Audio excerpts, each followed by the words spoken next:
What's up, weebs, and welcome back to Anime Lane, the podcast where we take you down the yellow brick road of anime and have a look at everything it has to offer. And happy Valentine's Day, guys. Aww. We insert like a stereotypical Valentine's love sound effect. Nope. So sparkly. Yes. As always, I'm your host, Notorious, and once again joining me are Shaun and Melina. Hello. Hi. First time that they're hearing your voices this year. Oh god. Oh wow. Sorry to disappoint. Yeah. Yeah. You're listening to us on Valentine's Day. How's your lonely life going? Dude, you have no idea. You have no idea. I was asking the audience, but nice to hear that. Sometimes I feel like I can be part of the audience. You can be both. I You can speak do for them. listen. So today's episode, we're going to be talking about Millennium actress directed by Satoshi Kon and I Want to Eat Your Pancreas, who I really should have looked up who directed it, who animated it, and who wrote the original novel. Oh well. Oh well. Oops. Fuck research. We are starting a little bit later today, so I'm a little bit thrown off. Not gonna lie. Yeah. Yeah. What one do we want to talk about first? I know which order me and Shaun watched it in. So I watched Millennium Actress first. We've all watched done them the all. same thing for once. Okay. So we'll start with Millennium Actress then, which I feel makes more sense. Yeah. Yeah. I want to get that out of the way first, I will say. You say that like you didn't like the movie. I mean, I did like it. But I'll be honest, I don't think I liked it as much as I think it usually gets in terms of reception. Because, like... I don't get what you mean. I looked up, like, some of the reception, like, this movie. Oh, got, you mean like the general... General consensus. Okay. Yeah. I mean, I never really go with what the general consensus says, because personal opinion will always... I know. Edgy of you and non-mainstream. We've yet to stray from the mainstream on here yet. Oh. Okay. I guess we're doing it now. No. It's a fine movie. It's just like... I don't want to say I don't get it, because that makes me sound like I didn't understand the story, and I did. It took a while, though. Yeah, I I'll mean, admit. it's a very... I think I said to you last night, it's very meta-contextual because of how layered it is. Yeah. Yeah. It can be confusing at times because it kind of goes back and forth from I'm telling you about my history and suddenly, no, this is a movie set. I'm like, okay. Yeah. Okay. I think it's... Satoshi Kon always really does this where he will confuse your perception of reality. So at the film starts and we meet Chiyoko and she starts telling her story and then suddenly it's a movie, but the movie is also sort of like her real life. Yeah. It was hard to decide, like, what part was part of the movie story and what part had been, like, sort of adapted of, like, her life story in a movie form. I think a scene that really encapsulates that confusion for me is when she finds the key again. She's, you think you're seeing the Apollo launch on the TV. She's cleaning up. She's married. You're thinking, okay, she's taking some time out from work, blah, blah, blah. Real life. She's hoovering, doing, Her typical woman things for the 1960s. Stereotypically. Stereotypically is the word you want to use. And then suddenly she finds the key, a light comes on in the background, and you're on a movie set, and you're like, Oh, what? Yeah. Because she has a full conversation with the director who she's married, and you're thinking, was this a movie? Was this real life? Because I kind of also interpret it in a way as like she's very old, so maybe her memories are There's that mixing too. up She a does bit kind of as well. mention that when she says to the director, we can't do it today. We can't do it any other day than today because she won't remember by tomorrow. Yeah. So it's that interesting thing of like memory being malleable. It all sort of merges. Yeah. I don't really know where to start either. Do we want to give, like, a basic outline of, like, the plot? I mean, realistically, we say we're introducing these movies to people, but realistically, we expect them to have seen them when we talk about them because we don't hold back on the spoilers. We really don't. And there is no way to talk about Pancreas later Oh, without absolutely spoiling not. that movie. Millennium Actress is an interesting one because this film has stumped me.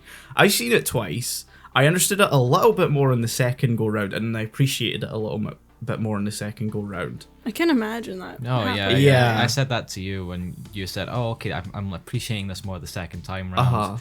But I also don't know if the ending had a little bit more of an impact on me because when I saw it the first time, it was around 8 months before my gran went in the hospital. Oh. And now obviously I'm watching it after the fact, much Yeah. later after the fact. Thankfully she's fine, she's still here, but at the time we were thinking she wouldn't Yeah.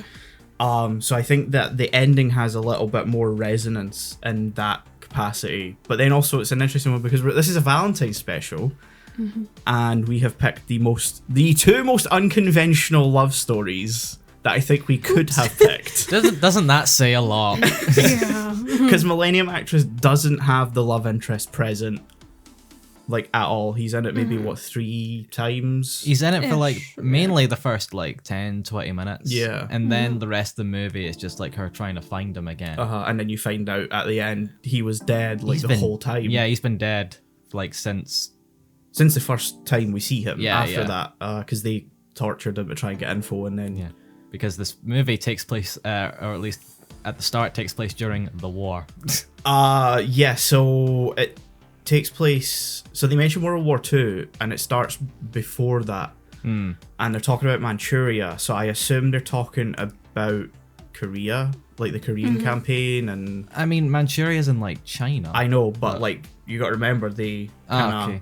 Imperial Japan worked their way up. I know, but like, didn't they get to Korea first? Because Yeah, but they're still gonna have been... okay, Like, that would have been their occupation of Korea, okay, is what I'm okay. talking about. All right, cool. And then Not cool. from there staged an invasion of Manchuria, I Yeah. assume. We know history. Oh, yeah. And I think he was well, it's weird because he says he's going to Manchuria because there's people who are fighting the resistance there. So was he a rebel against the Imperial Japanese army, or was he a Manchurian? I don't really Yeah, know. don't they didn't really really go into it. Say No. maybe subtly you could pick something Wait, up. no, I he does didn't- mention he's from Hokkaido though, so he is from Japan. Yeah. So I assume then he's just. If I remember right, I think the most they call him is like a dissenter. Or something. Yeah. Or that's how he's described somewhere. Yeah, because at the end, when she goes to find him one last time, she goes to Hokkaido into the kind yeah, of countryside and stuff. So he's from there. I don't know why he wants to go to Manchuria, and I don't know. I'm taking it on my perception of the Japanese at that time typically being very patriotic. Yeah. Nationalistic. Nationalistic I is think is the correct term. Yes. That's not at all the point of the film. I mean, it's No, there. I it's feel a like backdrop for the story. Yeah. I feel like we wouldn't be able to avoid it. It's weird how it totally focuses on that at the beginning of the movie, and then it's like World War II happens, and it just doesn't address that. Yeah, so yeah, then all Yeah. this fucking shit happened with like a world war, but we're just gonna, we're not focusing That's on for that. nothing. Yeah. Not now. There's like no mention of Hiroshima. There's no We're not mention talking about of... it. We're not talking about it. Yeah. It's the also fuck up. interesting. It kind of implies she was in this world's version of Godzilla at one Yeah, point it as well, really which does. I found really Yeah. cool.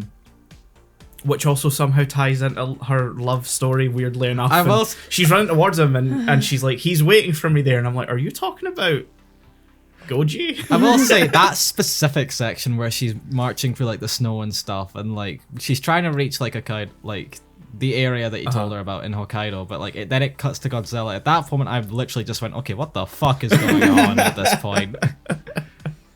I also think the scene on the moon makes like no sense either. No. Because she suddenly just finds the easel there, and then suddenly she's back in Hokkaido, and I'm like, Sure.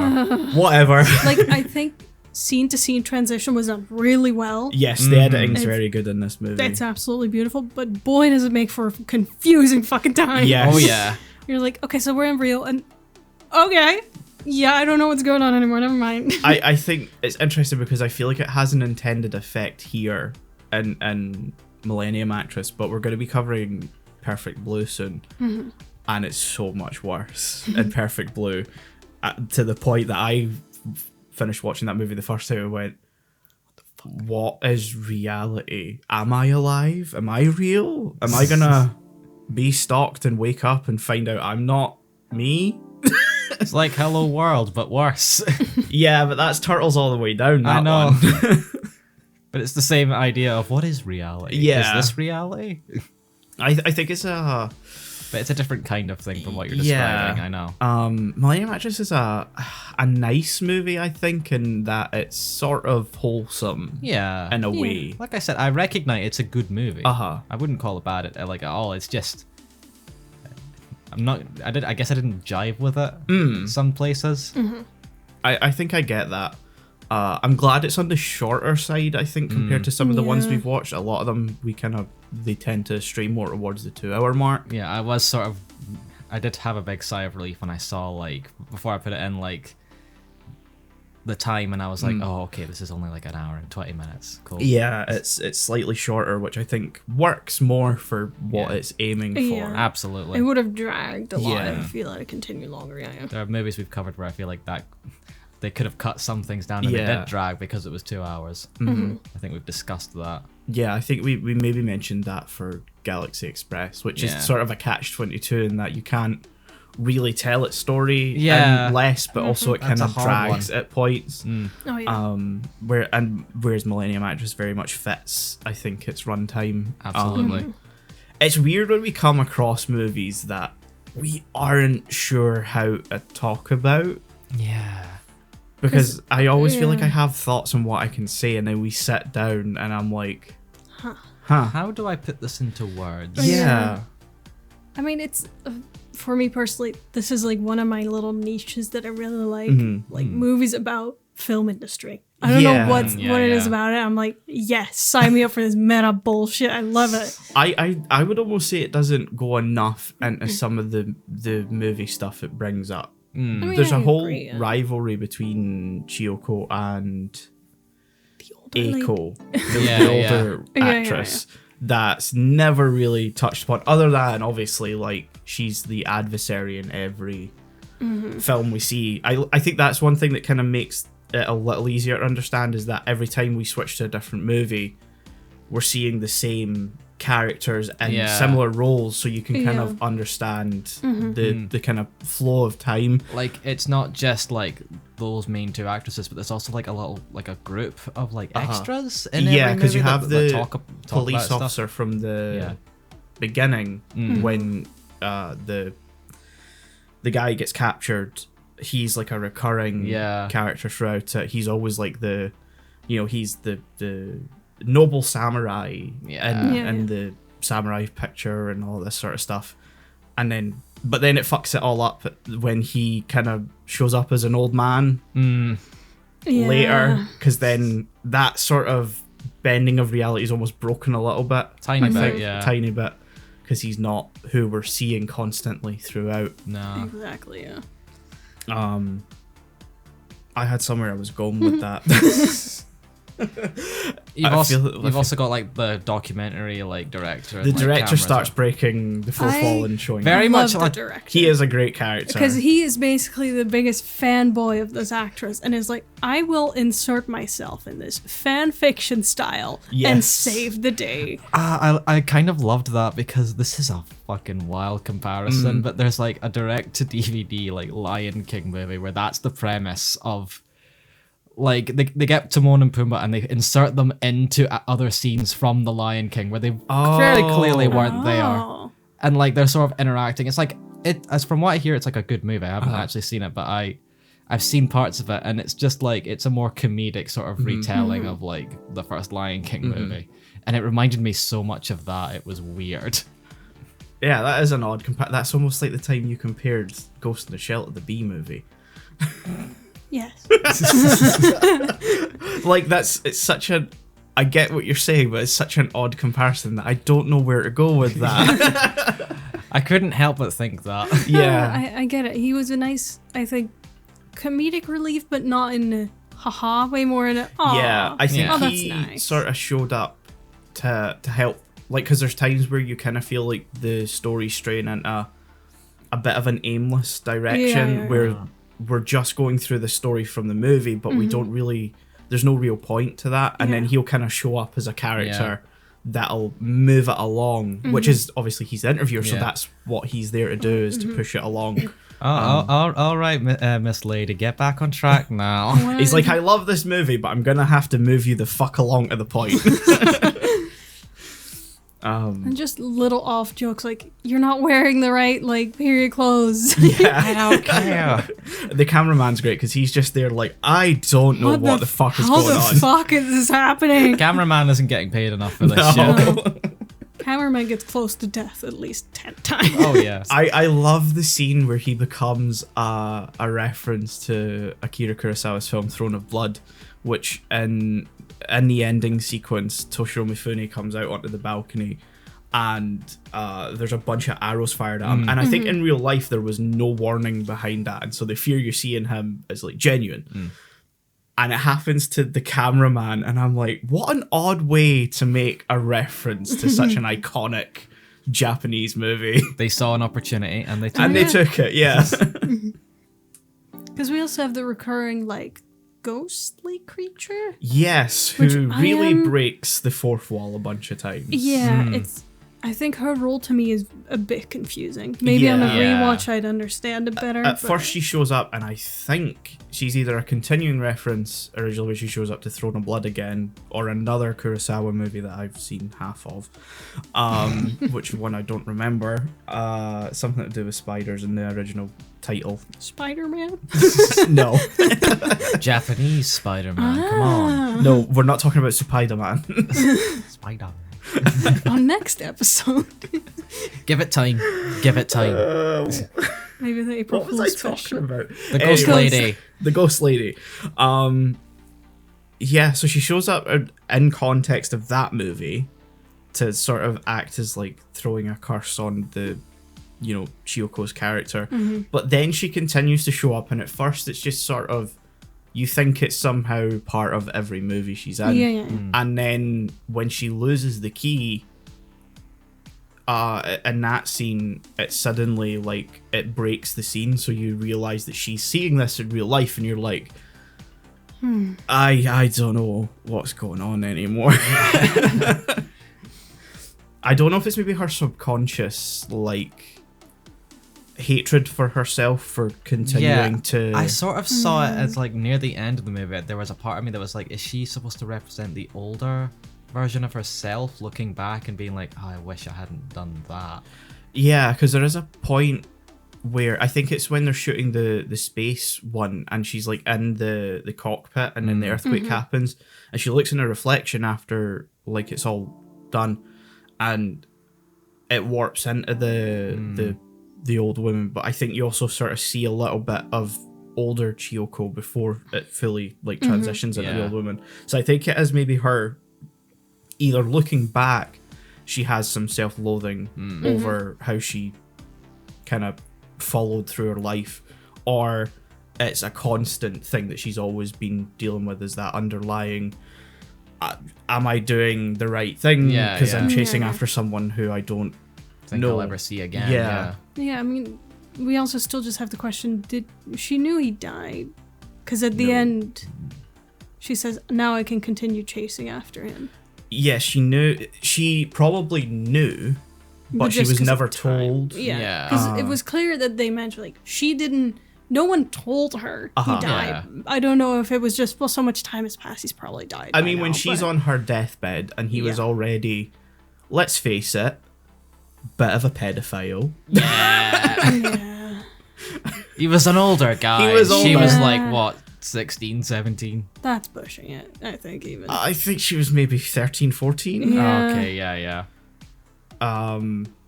It was a situation. Yes. Yikes. I mean, also, manipulative director husband who's like, if I just take... Also, he is scarily older than her as well. Oh, yeah. I don't want to say it's almost normal in Hollywood, but... It kind of is. I mean, there's the whole thing of Leonardo DiCaprio being back in the cycle of because a girl over 23, who wants that? Who wants that? Well, apparently it's something to do with now that he's with like a 19-year-old or something. Jesus fucking Christ. Yeah, I don't want to get into that because that's a whole can of worms. It's not for Anime Lane to discuss. No, it's not, and I this wouldn't talk be about it special on that. Yeah. to be thrown in the vault and just never released.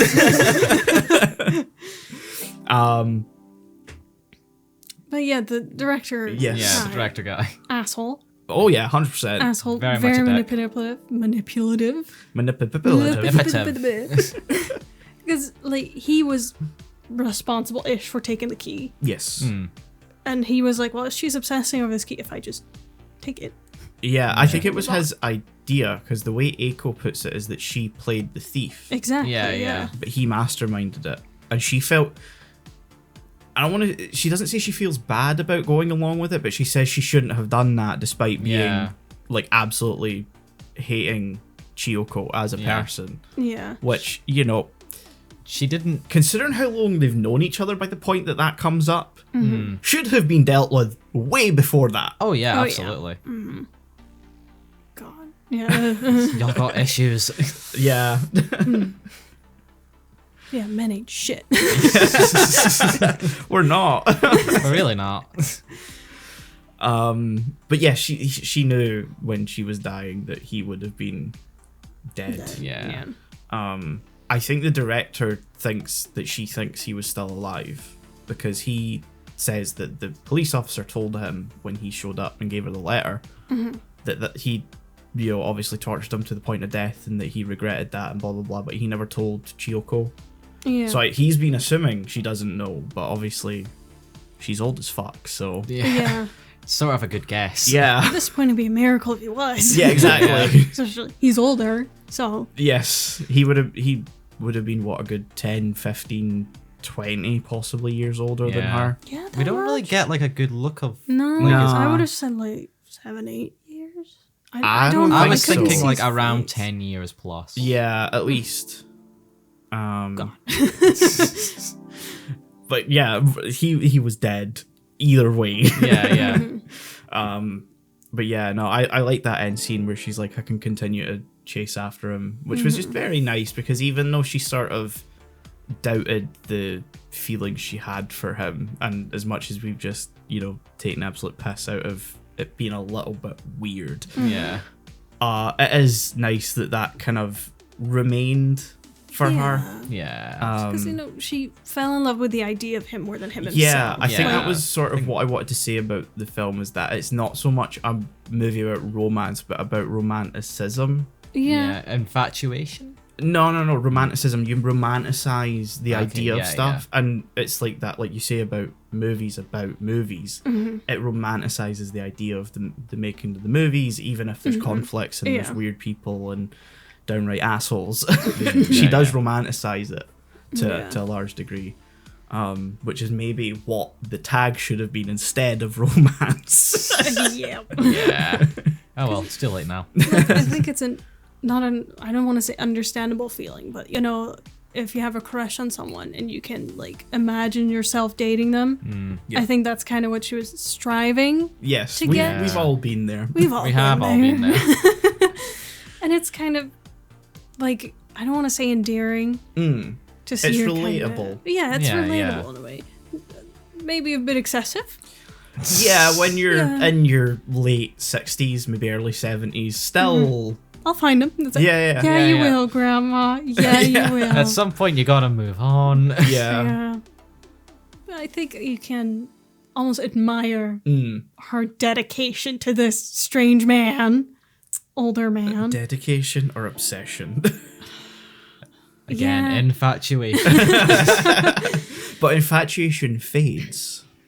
Obsessions stay. Obsessive infatuation. Obsessive infatuation. There, I fixed it. But I think you brought up an interesting point with like, oh, the ghost is her older her being like, you should have not done this and lived life Yeah. a little more, because she probably did spend too much fucking time She chasing wouldn't after have this man. become an actress if she didn't chase after him, basically. Yeah. I am the ghost of your future. Girl, get out. For the love of God. It's the message of the movie right there. Yeah. Girl, get out. Girl, stop it. Stop. Get a fucking grip, girl. Pull yourself together. Girl. A romance movie. Yeah. Valentine's Day. Yeah, but it's, I think it's mostly story about like as I interpret it, you know, chasing after something else. Absolutely, And those yeah. initial butterflies you get, Yeah. you know. I think that it's not, we don't really see much romance. The only No. No. So I Even the relationships we do see on screen. Are kind of terrible. Yeah. like the relationship between Chioku and the director is more developed Yeah. than any other. Yeah. Best relationship in the movie is Oh. the documentary director and cameraman. Yes. Yes. I love the little bit at the beginning of the movie where they're walking up the like mountain and the cameraman's like, why the fuck are we doing this? She's an old woman, and he throws like a pencil case or something at him. He does this like the anime like Yep. slow motion Yeah, backwards. but I love the way it's cut because it's like everything between him throwing it and it landing on him is gone. So you just hear whoosh and just see it hit. Yeah, that was good. I love that. It's such a good little, like, you can't do stuff like that in like live action. Like you can't just take that out and then have it. Bonk. Bonk. Oh yeah, I think introducing those characters early as like hee hee funny Yeah, was a good idea. yeah. So otherwise it would have been very depressing. If we open up on like, here's the sad old lady Yeah. who is alone. Yeah, I think it also She has a maid. Is she a maid? I think so. home help. One of those. Also, Yeah. what the fuck is up with the earthquakes? Japan. I mean, Yeah, Japan. like, That's it's- kind of their thing. Japan and earthquakes are an iconic duo. Yeah. yeah, because they make it like, oh, with the key has a connection to the earthquakes. Look, They all I'm gonna kinda- say is Fukushima and Dude likes his earthquakes. Rumble, rumble. I also like that the beginning of the film also kind of establishes the reality bending part of it because you see her and that scene play out where she's getting on the ship and then you realize he's watching it and reciting the lines along with it. Yeah. And then an earthquake happens. Earthquakes happen at very convenient points Yeah. Yeah. of this movie. They're tied to her life, man. Yes. She She is Mother Nature. She was born during an earthquake. I don't She think she's a died. mother of anything. I mean, yeah, you're right. That's a quintessential point of the movie, Yeah. I think. yeah. Mother of cinema. Oh god. Have we said what we could say about this one? I think we have. It's it's definitely something I'd recommend if you're into Oh, a little 100%. niche. I'd recommend a watch. I wouldn't say it's romance. No, like I said, like I don't know why it's tagged like that, and I put it on the list, fully aware that I didn't think it was quite the traditional, romantic movie. Yeah, because as we said, it has hints of like a crush, a feeling, but it's Yeah. not resolved, so it's kind of I mean, I'd say that the Empty. resolution is Yeah. that she goes to him in the afterlife, I Yeah. suppose, in a way. we hope. We hope. We hope. The what's that phrase? The chase is often more rewarding than the goal, or something. It's like something that. like It's that, yeah. that is what it means. I don't know what the actual one I is. can't think what the actual phrase is. Yeah, But that's kind of The thrill of the hunt. the thrill of the hunt. Oh, Ish. let's not. He was definitely experiencing the thrill of the hunt. Oh, yeah. And she was just kind of acting and like, well, we're shooting in the city over, so I'll just head over there. to see Yeah. what's up. Get right on over there. Oh, you're shooting in Manchuria? Sure, I'll be an actress. I'm an actress, sure. Uh, Because it is that easy. it is that easy. I know my lines. Yeah. Just say the lines, that's all. Yeah, yeah, That's yeah. all it is. It'll come natural. Yeah. So scores. I'd say 7.5. Yeah, fair. I was going to give just a straight 7, personally. This is where I sound like the weird one. I obviously liked it more on the second go round. And I was interested because I was like, I don't remember what I rated this the first time on my anime list. So I checked it. And apparently I gave it a 9 out of 10. Ooh. Huh. But I think that's just because of like how well Satoshi Kon does everything, even if the movie itself doesn't click with me. So I think I'm going to stick with that score. Yeah. Okay, Because that's I fair. liked it more on the second go round. I think that's a fair score from a not a structural point of view, but like a technical point of view. Yeah, Yeah, like it was absolutely. very well crafted. You could tell, because just thinking of having to write that, it must have been a chaotic Oh, nightmare. 100%. Like to be like, okay, so we're on the set of this, but we're transported to this room. It's also not based on anything either. So you have no point to hold on to. So that's God. very rare for stuff we've covered. I think the only one coming to mind would be Hello World, that's not based on anything prior. Because obviously Lupin manga, Galaxy Express manga, most stuff's based on manga or light novels. Penguin Highway's the same. Whereas this and most of Satoshi Kon's movies are Completely original. completely original. Hats off to him. That's very impressive. Would have been an absolute nightmare to write and storyboard. Just and think of pitching it as well. I don't think he had to pitch that, to be honest. I mean, I don't think you have to pitch it to get funding, but you have to pitch an idea before you create it. I don't think he had to. he directed this coming off the back of, I think just off the back of Perfect Blue, because I think Paprika came after this, and then Tokyo Godfathers was his last movie. And yeah, pretty much he had that much impact with Perfect Blue Influence. that he just got to do. I mean, good. He proved himself worthy. Yeah, because there's an interview with the producers on the Blu-ray and they were like, yeah, we were on the project anyway. We didn't know what it was. We just wanted to work with Kon, and that I'm like, cool. Oh, he did just have that free reign. That must be nice, though. It would have been. Yeah.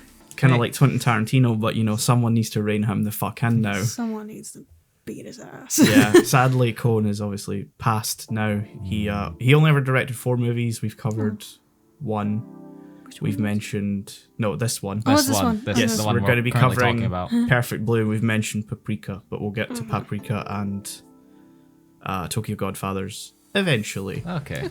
Probably within this year, just because obviously he doesn't have many, so it's easy to just Throw just them go in through there. it. Yeah. You've seen Paprika Years ago. but you've seen it. Yes. So you know that when I say he likes to play with reality, Yeah. I'm very much telling the truth. Yes. So I think we'll move on to Pancreas now. I want to scran on your innards. This movie destroyed me. Yeah, I really like this movie. I thought I wouldn't enjoy it as much on the second go round, because obviously the appeal of the first time you watch it is you're told at the beginning she's dead, and so you're following this journey and you're thinking it's going to be the pancreas, because that's what you're told, and then you get to the end of the second act of the movie and oh no, Stabbing. Fucking she got stabbed. Yeah. Part of me was like, how fucking dare you? You motherfuckers. She was dying and you killed her. I think I literally messaged, this is just cruel. Right when it happens. Because the film obviously tells you the last thing he ever sent her was, I want to eat your pancreas. And then you seen it on screen and you were like, no! Wait a minute. I had the bad feeling. In my head I was like, surely he'll say it more. Maybe it's just their way of saying goodbye now. I don't know. It was their way of saying goodbye. Just once. Not like this though. Not like this. It's a very nice movie. It's strangely enough, I mentioned this as well, it leaves you all warm and fuzzy. I think it has the best ending for Oh, yeah. a film that has such a depressing third act. Oh yeah. Oh yeah. Because obviously, the third act is very much about him dealing with it's such an odd film, because it is a film about grief, but the first 2 acts are entirely setting you up to feel that grief. Oh yeah. And then the third act is you feeling the grief over the loss of Sakura, and him going through the process of grieving over her and not being a reclusive little prick. Yeah, the emotionless robot that he was. Yeah. So we're all kind of, when I stopped talking, silent, and I assume that's because we're still processing the movie. Yeah, because Millennium Actors I watched Sunday, and then this one I watched yesterday evening. Did we all watch this the same yesterday? thing. Like, I was working all week. I had to watch it at work. You're just sitting at the front desk like... It was Millennium actors. I wasn't working yesterday. Oh, okay. But that's why, because I prefer watching movies in, the evening. Mm-hmm. And it wasn't on Sunday that I realized, like, I should probably watch one today during work and one. I fucking wish I could have done that at work. I felt so sneaky. Like, it was a quiet night. I'm allowed. Well, yeah. But yeah, it was, it's not the most fun way to spend an evening. No. But I think it sets up. I like Sakura Law as a character. Sakura, sorry. Sakurai.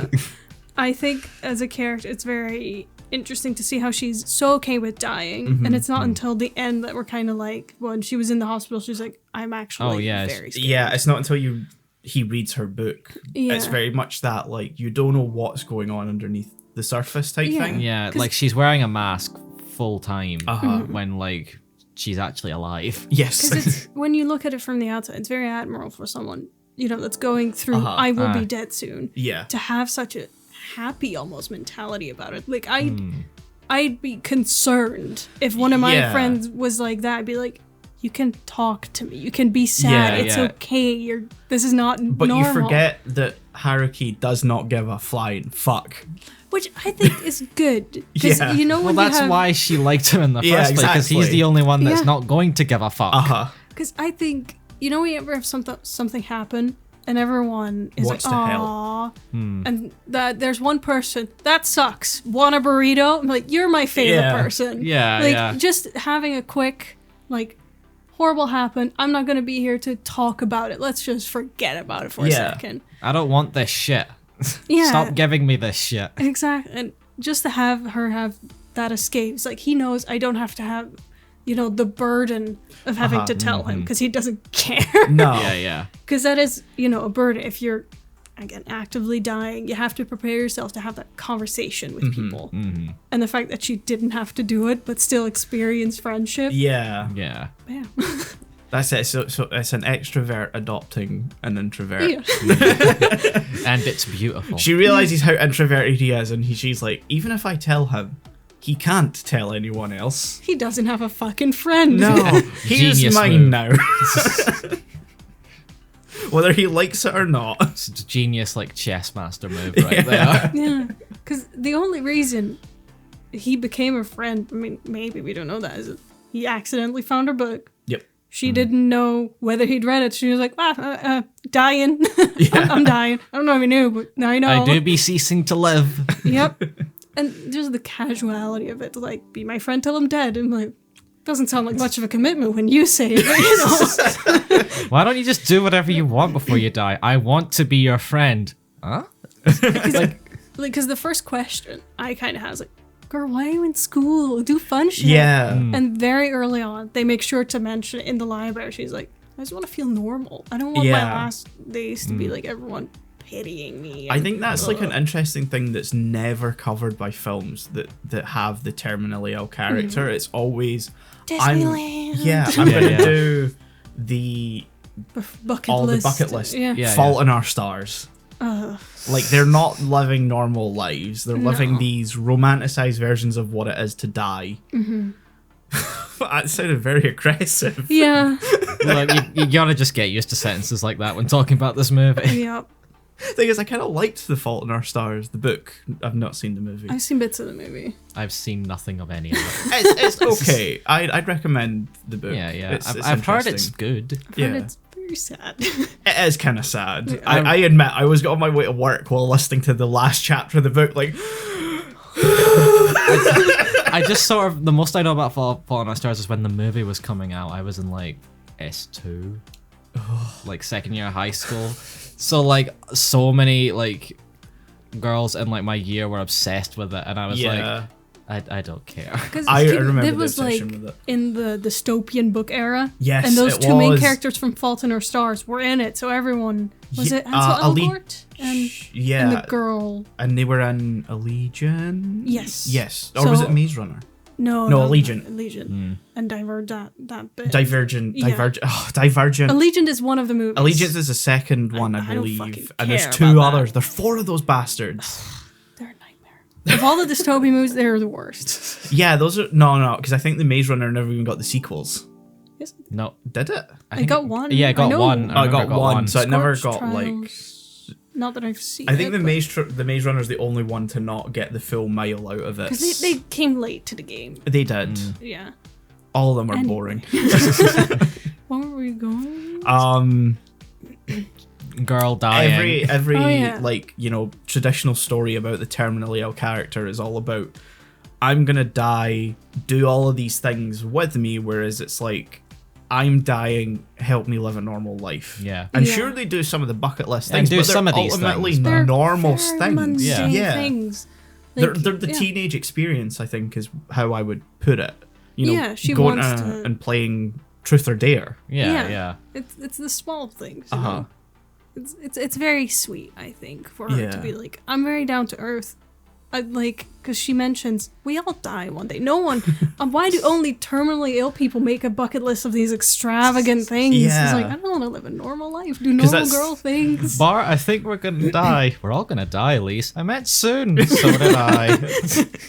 It's that thing she says to Haruki in the library. He's like, well, why aren't you doing the things you want to do? And she's like, well, why aren't you doing the things Yeah. you want to do? And suddenly you're like, oh, Don't. yeah, she got a point. Yeah. But that makes you think about your own life as well. Right? Yeah, it kind of makes you confront Huh. your own mortality a little bit. Yeah. Because I don't like the whole live your life like it's your last day. I'm like, no. No, because if it really was our last day, we'd be curled up in a corner crying Yeah. And eating. and eating. Yeah. Speak for yourself, motherfucker. Okay, you can just cry. You just have a full loaf next to you, just Loaf and toaster noises. While crying. The last day. Toaster pops up, cries louder. It's a beautiful conversation we have. I'm glad to know we would all very healthily deal with the demise of this planet. Are we all in the same room as this is all Different happening? corners. Yeah. The square room. oh god. Death, huh? This is meant to be the sad one. For some reason, I didn't expect us to talk about our deaths in an existential way while talking about this movie, and I don't know why. It really should have just been, you know, the assumptions.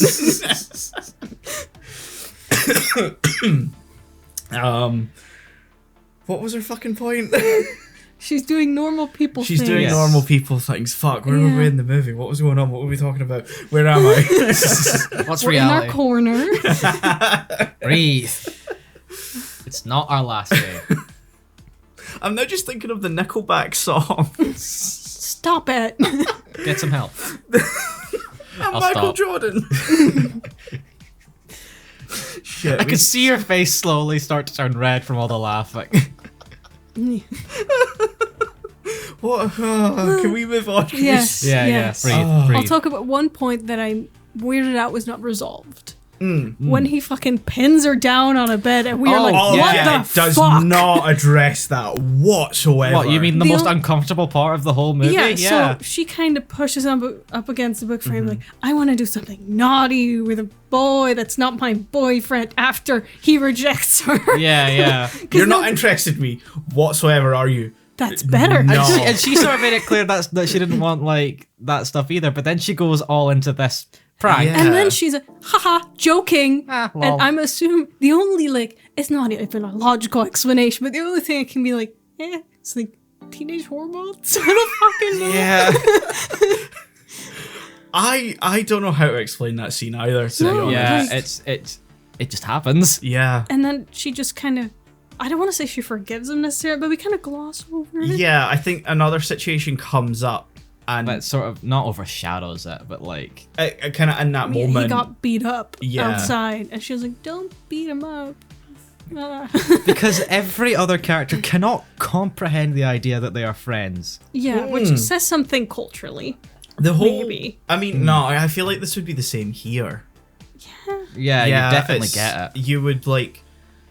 It's incomprehensible for their class that they are not like dating. Like, she goes up to her friends and she says, like, repeatedly, we're just friends. And he says, we're just friends. And and it's like that image of, like, the cat with, like, the buffer symbol on their forehead. They're like, eh? What does that mean? What does that even mean? And I'm pretty sure one of her friends straight up says, what does that even mean? She does. She's like, oh, it's not like that. She's like, what do you mean? And I'm like, how clearer can she be? Bitch, get it in your head. I love that every conversation between Kyoko and Haruki ends up just being the other cat meme, where it's the woman screaming at the table and the cat just on the other end, like, what? Who is you? Because they go on a trip. Yes. Which, first of all, classic fanfiction trope. Oh no, there's one bed. Yeah. The moment Felt on purpose. She has a reaction. And I think in some way she fucked up booking the room. Yeah. Or they fucked up with something, and so they give her a bigger room. She's told that it was their fault, or at least she says to. She does, but you do see her in the background have like a very clear reaction of, oh shit, something has gone wrong. Yeah. And sorry, my headphones are annoying me. And then she comes up with the pass for the bigger room. And so I think she very clearly holds up one, so I'm assuming they meant to book 2 rooms because that way it would be jarring to him. So unless what they've done, she's booked like 2 rooms or like one of those kind of double conjoined rooms. Yeah. And they've like fucked up in the booking process, and so she's got an upgraded. Yeah. Yeah. And I think in that point she's just fully played into, oh, let me make this fun for me, uncomfortable at best for him. Because they're friends. Did she manage to get alcohol somewhere? That was my question. Oh, yeah. I'm like, hotels can get so fined for this, probably. Well, she says a convenience store outside the hotel. Okay. Still? Still, yes. It's the drinking age is 20 in Japan. She does not look 20. No. Did she pull the terminally ill card, maybe? That's actually the best explanation that I think about makes it. sense. Are you 20? I am dying. Okay. That's not an age. Look, I'm here at the hotel next door with my friend. I am dying, and I just want to have a good time. To which, like... Ma'am, this is a Wendy's. No. To which the clerk realistically went, fuck it, sure. I don't care. I just... Being someone who's been in the position of someone giving me excuses, not that they're fucking dying right enough when No it one's comes ever to buying put the, alcohol. but I'm dying. No one's played that. Not yet. Just wait. Give it time. But any excuse you give me, I'm still like, no, there's nothing I can do. There is nothing you can say that will make me sell you this, because it is my job on the line. But if she was like 13 and dying, I still would not sell her alcohol. she'll run out. Maybe she stole it. We don't know. Maybe she stole it. Yeah, actually, that's a good point. Yeah. Like, so she either stole it or pulled the I'm dying card. Yeah. One of those two. Two best assuming. explanations. Yes, because I'm assuming she doesn't have a fake ID. Maybe she does have a fake ID. But she's 13 to pull off 20. Because Is she 13? I assumed she was 13. They're in high school. Yeah, I thought and she she was a mentioned bit middle older. school, so 16. I was thinking like 15, 16. She would be around about 16, because basically in Japan, here in the UK, we have high school for 6 years, and in Japan, middle school is the first 3 years we experience as high school, and then they go to high school, which is their last 3 years, which is our last 3 years of high school, which is 16 to 18 roughly. Yeah. So I was assuming 16 if they're not in their second year, which would be 17. So 16, still too young, but more feasible. She still doesn't look 20. No, More absolutely feasible, not. she would have a fake ID, and I feel like given her predicament, she Yeah, would have she might. procured one. Yeah. And then she just kind of forces him to drink. And as soon as she held out the drink to him, I was like, you never accept a drink you haven't seen poured. My guy. Yeah. Rule number fucking 1. Well, it's funny because there's a blooper reel for the dub, and she hands him the drink in one of them, and I'm fully expecting her to go, yeah, I slipped a couple of roofies in there. Would it be a funny joke? Yeah. No, some of the jokes are actually kind of funny though, because it's the scene where they're playing truth or dare, and she explains like the rules to him. She's like, so you either pick truth or dare. She's like, just pick truth for now, and he goes, fuck you, dare. I'm like, You can't tell me what to do. and then it's the question where she's like, so where would you rank me in the class? And he's like, well, I can't remember everyone, but from the people I do remember, 47th? I'm like, oh! No. Because she in this hotel, she clearly wants something to happen. Yeah. You can tell. I'm surprised she doesn't, like, make a move on him in some way. I mean, it's the subtlety. I don't want to say, as a girl, you recognize it, but it's like subtle things where you're like, I need you to make the move on me because I'm not going to say it, but if you'd ask, I would. This is the problem with understanding women. Yes. He especially is not a fucking mind reader, for one. Oh, no. We, as guys, and I can speak from experience on this, we don't get signals. You don't pick up hints, no? No, because if we do, we doubt them. Yeah, that's what I was gonna say. If I recognize a hint, my first thought is, am I misinterpreting this? Exactly. If I misinterpret this, I could fuck this up royally. Because there is such a fine line between friendliness and fuck me raw. I think there's an in-between there as well. There is not when it comes to women and flirting because they're too subtle. There is a middle ground. It's there. I'm not denying the existence. It's just sometimes it's hard to tell where it is. Yes. Christ. Men ain't shit.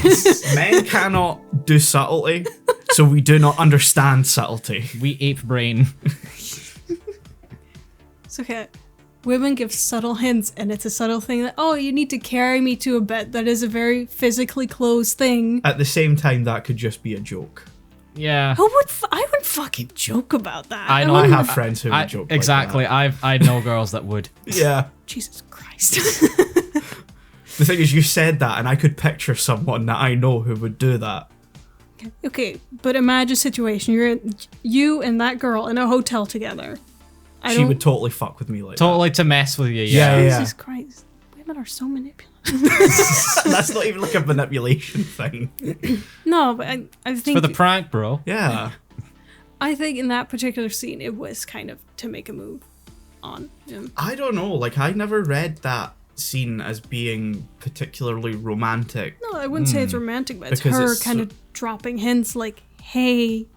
I don't know. I never really got the impression she really wanted anything like that to happen between them, because I think at that point she would fear that it would mess up the friendship they have. I was wondering if it was like she liked the flirting, but she didn't really want to go the full way. Because I think she mentions when they walk into the room, she wants to sleep in the same bed, and he's like, no. Yeah.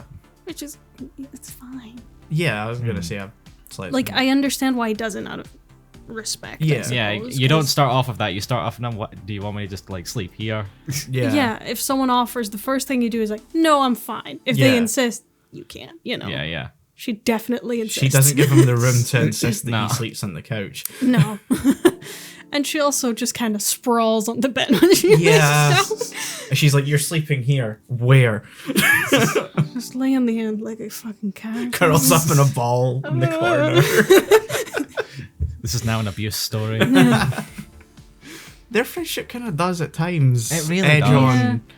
Because it's the whole, some extroverted people do not understand introverts. Yes. Which is always, as an introvert, very annoying to me when they just don't get, you need to leave. Yeah.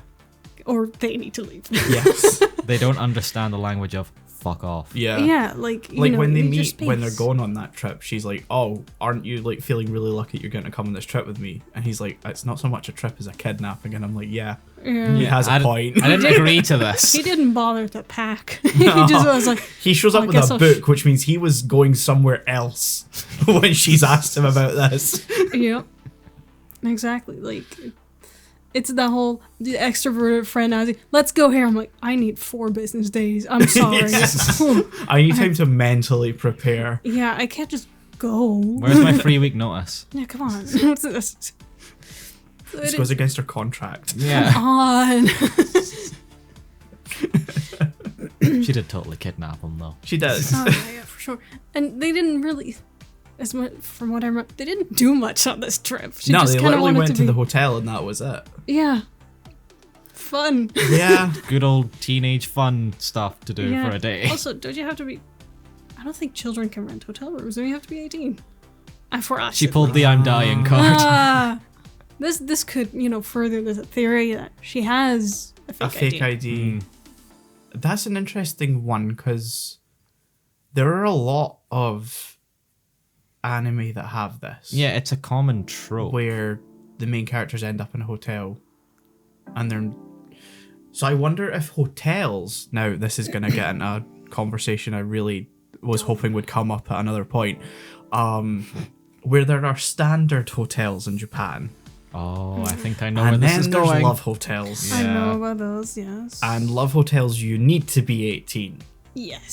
So I wonder if, because love hotels very much have that stipulation of needing to be over 18, if normal hotels don't. Maybe it's like 16 or something, because you can't have an actual 12-year-old. This is also like, you got to remember the country that has the age of consent of 13. So the I always choose to forget that. The age of consent is 13. The legal drinking age is 20. There's too much of a gap between There's too much of a gap there. Also, I think smoking as well is 20 in Japan. Too much of a gap. Too much of a gap. It's a unique culture. It is. So I don't know if it must be maybe 16, I think. Maybe, I want to say as a reasonable person, but then... we know. Let's look up the hotel they stayed at. I'm going to chop this up to anime trope. Yeah, it is very much a trope in anime in general that they end up in a hotel at one point. Yeah. You kind of do have to question, one, how do you have the money for a hotel? And two... Clearly her mom didn't know because she was angry, calling her or something. Yeah. It's similar to the anime trope of parents are just almost non-existent in these stories. Well, she told her mom she was going on a trip with her friend, and it was her friend who angered her. Yeah. Kyoko phoned what the fuck? Girl! Who are you with? My friend. See, that fucker. That's once you go to a hotel with your friend... I would also that's when you can start questioning shit. Yeah, before then it's fine. At that point, I do not blame Kyoko for her logical conclusions. Yeah, there's a reason for her to think that now. Yeah. Everyone else though, dude, people can be friends. Yes. But man and woman. Woman? Wow. The female. But that's kind of gay, bro. What do you mean not fucking? How much you got? What do you mean they got none? Get in your corner. The absolute disgust. We're sorry, Melina. Thanks. Not as sorry as we should be. No, I know. So let's get to the stabbing part. Yeah. Which was I love Valentine's Day. Oh, love romance. Especially when it's stabbed to death. How are you enjoying your lonely Valentine's Day, dear viewers? We're going to talk about death. I hope to God we're improving it. See, it's Valentine's Day. She got stabbed in the heart. Hey. I don't know if she actually got stabbed in the heart. It doesn't say. No. Let's assume she did. I was gonna be honest, when they were talking about it, I was really expecting her to say stabbed in the pancreas, and I was like, oh come on, that's just comical. I was assuming sort of, the abdomen. I assumed the back, the nastiest one, just stabbed in the back. I don't know. I assumed they came from the front and it was a confrontation. Yeah. Because I don't know, she had conflict with those guys in the street earlier, but early in the movie they had the news report. Yeah, the serial stabber. It was tied to the stabber. Thing. So. Yeah, that's why I assumed. But then you also had a scene of her playing the hero. It also came off a bit. She's gonna wrestle the knife from him and fucking kill him instead. Yeah, that would have been a fantastic twist if she just showed up fully blood dripping. It just turns into a Phoenix Wright trial. Yeah, it turns into that, and the Doom music just plays. Just there's something about he's just waiting at a cafe, looking at his phone. Suddenly, she just stands in front of him, blood covering her. She would get arrested. The police just show up, and he's like, "What is going on?" I'm and dying. then suddenly they're just in a court, and it's like, "Well, this is a different movie. This took a turn." We deserve to know the truth. People You have, can't handle the truth. people have to know. What the fuck are we talking can't about? keep on track for So 2 she fucking gets stabbed. She gets stabbed. Leaves she dies. the guy in the cafe, which He honestly, leaves it's- it far too long. yeah, he waits for 6 hours. He goes home unconcerned. Yeah, I'd be concerned as soon as someone's like more than 20 minutes late without Yes. letting me know. I get very concerned. Yeah, at that point I messaged like, you good? At that point, my anxiety brain is every ambulance I hear is coming for them, and they have died. at the point that, like, in fact, not even the point he leaves. Way before that, I would have started walking, because obviously he knows the route she takes home from that cafe. Yeah. Oh yeah. I'd have been walking along like, where the fuck are they? Yeah, and then he would have come across, is there an ambulance here? Why is there blood on the Yeah. ground? Which I guess saves us and him from that traumatic event. Oh yeah, Yeah. that would have been way worse. There's enough trauma for that boy. Yes. Because I love how she managed to predict, you're too much of a fucking coward to go to my funeral, you Yeah. bitch. So, To be fair, though, I get it. Yeah, I got it. same. I get it, but I'm also like, very good on predicting that. Wow. Yeah. You know him very well. In the how many weeks it's been? 2? No, longer than It's that. been long. Realistically, it's been like a few months. mean- Yeah. Yeah, Oh god, yeah. Fucking coward. Oh, come on. Because little bitch. when they meet, the cherry blossoms are in bloom. April. April. Yeah. So, Was and then they 22nd mentioned of summer April, break right? getting Yeah. fucked up by her going into hospital. So I assume it's either late July, August. Yeah, Yeah. like just before autumn was when I was guessing. Yeah. At that point. Yeah. So she dies. Yeah. Yeah. Spoiler alert. She dies. She I mean, dies. How convenient of her to have a Spoiler loop. alert! The film opens. That's the joke. I don't think you realised that was the joke I was making. No, yes. it isn't. So it takes him a long time to kind of go to her house. Yes. And He then- very much takes time to process it. Which is, I think, part of me thinks is very healthy. Yes. But then again, it was someone he cared about. Should have gone to a funeral. Maybe it depends on your mental Yeah. stability. Maybe. But Yeah. I think To add to like the whole him being a coward thing about the whole thing, I wonder if like the reason he didn't go is that he knew her friends would be there and like they'd be really confrontational with him. and they Yeah. probably Yeah. blame him. him. Like, where were you? You're always hanging out. Where were you? Thought you were such good friends. I was honestly at one point expecting one of them to like come up to like his house and be like, "You killed her, didn't you?" Luckily, no one knew where he lived, so we Yeah. avoided that. Still, God. there was a thought in the back of my head like something like that would possibly happen. Didn't, thank God. Yeah. That's a different movie. Yes. But he got the book. He got the book. Living with Dying. Yep. And Nice he, title. Yep. Read her will. Which is fucking depressing. Oh. You know, we've all had those episodes where you're like, I think it's time. I mean, she has a good reason to write it, but the fact she left it for him. Yeah. I think it says something about their. Surely her mom probably, because she was in the process of dying. Well, she does ask the mum Yeah. to give Yeah. it to him. So I'm assuming she has a more official will as Yeah. well. But this is like her friend. Uh-huh. Yeah. Personal will. And it was a nice sequence because she talked about The Little Prince. Which I have very bad memories for because I had to read it in French. I've never read it. Never read it.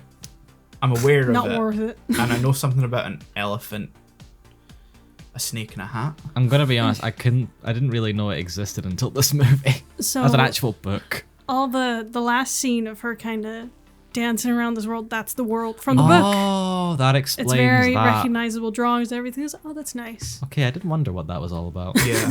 So that's from the book, and I thought it was a very nice sequence. Yeah. It's very Yeah, pretty. Very pretty. And that's where it kind of drove home for me. Where I was like, well, now I'm just Sad. sad. The amount that I so many times cried during that whole, like, from him getting to the house and the kind of end of that whole sequence very much was just What more can you say to drive a stake into my heart? Yeah. I got close, man. Same. I was a mess. I'm trying to think if I have any other thoughts about it. I think I said this to you last night. It's not very often that, I mean, men in general, I guess, in movies, but particularly anime, it's not often we see them like really ugly cry. Yeah, like break full down. on. Yeah, and just let it out. And he does, and it's very cathartic, I think. Yeah, it's earned. Yeah, because he's That's the right word to emotionally use. Distant. distant the Yeah. entire time. And then we see this break, and it's very nice. Yeah. Yeah. And then we see him try to connect with Kyoko. Yeah, with that fucking blue balls of an ending at first. Yeah. Before I learned there was a Yeah. post-credit, Yeah. I was so like, you can't end it I there. equally- You cannot end it there. Would have liked if it ended like that as well, though. I mean, I know it would have been good, but I would have been personally very annoyed. I think it would have been a nice kind of thematic pin. In yeah. Like, I recognize, and I wasn't going to be, I hoped there would be a post-credit, but I wouldn't have been, like, actually pissed off if there wasn't. Yeah. Like, it still would have been, like, a really good movie to me. Uh-huh. It's just, personally, in that moment, I was like, I want more. Yeah, Yeah. I get that. I love the moment where he like runs after her after like she leaves the cafe, because the fucking animation of him running out the door of the cafe is so funny to me because he just moves like a video game boss coming after you unexpectedly. It just bursts through the door, moves sideways, and then full pelt runs forward, and I'm like, what just happened? Spring tree. Living up to his name. Yeah. Yeah. And yeah, the sequence where like she's kind of talking to him through the the will and stuff like that is when you realize throughout the movie you've never heard his name and Oh, I only other noticed. characters. Yeah, yeah. have Because at never- some point, like I think 20 minutes in, I was talking to my boyfriend. He was like, "What's his name?" He's like, "I don't think they've mentioned This is the thing, it." if you Yeah. watch it when you're watching it with someone else or you're talking to me, because I Yeah. had to put my phone on Do Not Disturb because I was watching Millennium Actress while you were watching it. My phone just going v, You can't escape me. I'm like, oh Jesus Christ. I love it when I do that, because I know you're not going to reply, but I still do it anyway. I was watching it with like, say his name. Say it. It's like, hey, guy. And then I got to the fucking train sequence where he says his name, but it's fucking, they go through a fucking tunnel. I was Yeah. like, oh, they don't want us to know, you bitch. Yeah. That's like an indication of, oh, we don't want you to know his name, and then you find out what it is at the end, and it's Yeah. like, that's thematically nice. Yes. A very fucking big coincidence. Yeah. Overall, nice theme of, the person you like. I don't know if he loved her necessarily. I think Loved in a it's- way. it's I It's a think. certain kind of love. Yeah, Yeah. I think, like I said, we picked very unconventional movies for the Valentine's episode, because this film isn't so much about love as it is about friendship, to the point where he even gets fucking blue-balled in the post-credit scene because she throws him the bit of gum and he's like, oh, I get it. And I'm like, oh, fuck, he doesn't even get Kyoko.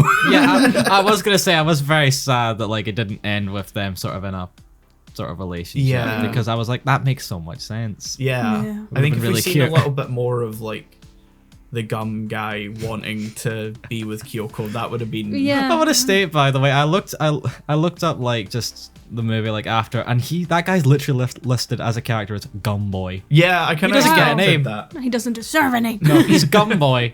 I think throughout the movie, we get a nice sense of, the main boy opening up, Yeah. not being as distant anymore, Uh-huh. learning it's good to have friends. Yeah. It's good to talk to people. And it's nice that it ends in a way where, like, I don't think I would have wanted it to end up with Kyo. I think it's better for him to have friends Yeah, first, and then we can of move on course. to the yeah. I girlfriend just would part. have, would have been nice. Would have been nice. It would have been Yeah. cute. Yeah. Would have finally made a relationship happen Yeah. in one of these two movies. Yeah. Some sort of romance, for the love of God. Well, this is, I think, Happy Valentine's yeah, Day. it's Happy Happy Valentine's Day. Valentine's So Day. scores for Pancreas. Actually, no, one more thought I have before I lose it. Go. I don't think there's like, throughout most of the movie, the film looks very nice. It's animated very nicely. But there's no like extremely technically beautiful shot until the end. I mean, some of the fireworks. I like Some of the fireworks stuff yeah. is nice, but it's the scene where I think just after he's finished reading the book, and you see the path they walk up, and it's the cherry blossoms, and it kind of pans around. You see them on the bridge, looking over. That's like the most kind of wow moment I think of the movie. I do want to also state, just going off that, I'm not sure if I've just if this is just me making this up completely, but I swear, like in the last scene, like specifically the post-credits scene, Haruki is drawn with more detail than he is in the rest of the movie. He's slightly older here, so I think that's just to kind of signify. He's okay, I thought it was sort of like a symbolic way of going, oh, he's actually feeling more alive, as they call. I mean, I think he has a bit more range than. Well, he learns to fucking smile. Yes. Yeah. Good. So yeah, he's slightly older, and Kyoko I think is a bit taller in that scene. Yeah. But yeah, no, love, very, very good movie. Very, very good. So yeah, scores. I don't know why you look at me. I first. I don't know. I just. I mean, I can go first. Yeah. I was gonna give this a 9 out of 10. Nice. I would say 7. Seven? Yeah. Huh? I don't know. Like. No, give us your reasoning if you I can. don't know. How have we had this entire fucking conversation, and you're gonna come out with 7 out of 10? Mid. Yeah, because Bruh. it's not mid, but I think certain parts of it didn't connect to me as much as I wish they would, and that's just a me thing, maybe.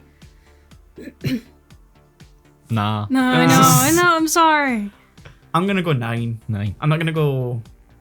I was tempted for 10. Yeah, there was part of me was that was thinking tempted for 10 out of 10, but I think I'm gonna stick with a 9 just because there's some parts that, like you mentioned, the scene in the bedroom goes unresolved. Yeah. Yeah. I think, like It's we just mentioned about those Kyoko little and Gunboy. stuff like that just stop it from reaching a 10. Yeah, for me. and like we don't see much of Kyoko and Gunboy because obviously the film is very much Haruki's Yeah. perspective, but It's not their story. not their story. But it would have helped to just kind some of hints make in the that. background, maybe. Of them We only see them talking. interact once. Make them feel a bit more three-dimensional.